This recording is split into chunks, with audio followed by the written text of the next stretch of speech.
Stovyklų tradicijos Palangoje tikrai labai gilios ir jau nepriklausomybės laikais tos stovyklos vykdavo. Gal tokios stipresnės prasidėjo pionierių tos stovyklos žinomos, tai buvo Kunigiškėse. Gerai pas močiutę kaime pabūti vieną savaitę. Bet kuom stovyklos skiriasi nuo mokyklų? Mokyklose yra labai organizuota, struktūruota veikla ir jie tenai turi mokytis. Ir nedaug yra laisvalaikio, organizuoto laisvalaikio. Pabendravimui tokio skirto.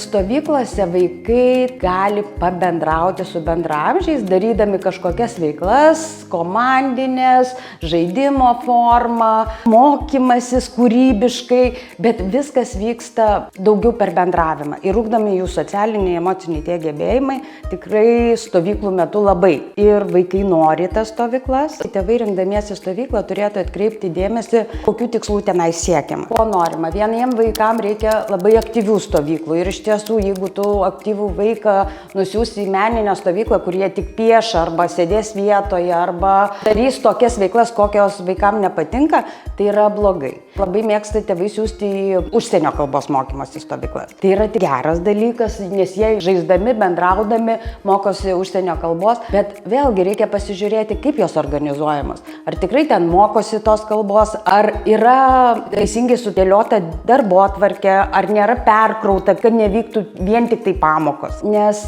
vis dėlto vasarą visi mes norime pailsėti ir leisti laiką smagiai. Vaikam atostogos ir yra skiriamos tam, kad jie pailsėtų, atsigautų ir užsinorėtų eiti į mokyklą. Ir renkantis stovyklas aš į ką atkreipčiau dėmesį? Pirmiausiai programa, amžius, stilius, ar mano vaikui, konkrečiai mano vaikui šita stovykla tiktų. Nereikia vaikų siųsti, svarbu, kad jis būtų užimtas į bet kur, nes ir vaikui blogai, ir tada vadovam blogai, nes sudominti vaiką, kuriam tiesiog tokie dalykai neįdomus, yra labai sunku. Ir tada nukenčia ir kiti vaikai, ir tas vaikas, ir tie tėvai, nes ne to tikėjosi, o gavo kitą. Aš manau, kad stovykla tikrai labai reikšminga, ir ypač vaikam, kurie auga vieni, arba neturi aplinkui daug bendraamžių, su kuriais bendrautų, arba bendrauja tik su sesė, broliu ir daugiau nėra su kuom.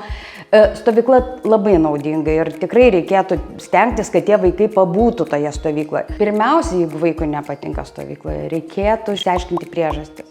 Gal tiesiog susipyko su draugu, gal tiesiog nedrįsta prieiti, gal mokytoja per garsiai kalba ir vaikas nedrįsta prieiti, pasakyti arba bijo. Tiesiog išsiaiškinti priežastis ir kartais būna tokios vaikiškos tos smulkmenos, kurios jiem atrodo labai svarbios, o labai lengvai pataisomos. Išsiaiškinti priežastį, pabandyti ją išspręsti, jei tikrai ir vieną išbandėte, ir kitą variantą išbandėte ir nepavyksta, nekankinti vaiką. Žiūrėkite į savo vaiką pirmiausiai.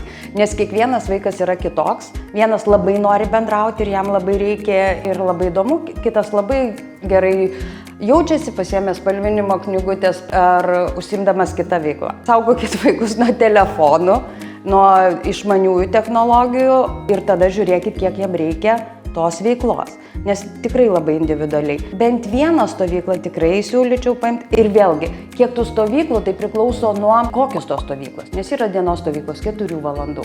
Tai jisai ateina, pabūna visą popietį, jisai turi namuose laisvą. Yra stovyklos visos dienos, nuo pačio ryto iki pačio vakaro. Yra su nakvynė stovyklos. Tai, tiesiog atliepkite vaiko poreikius, duokite tiek, kiek jam reikia to laiko su bendraamžiais, su draugais.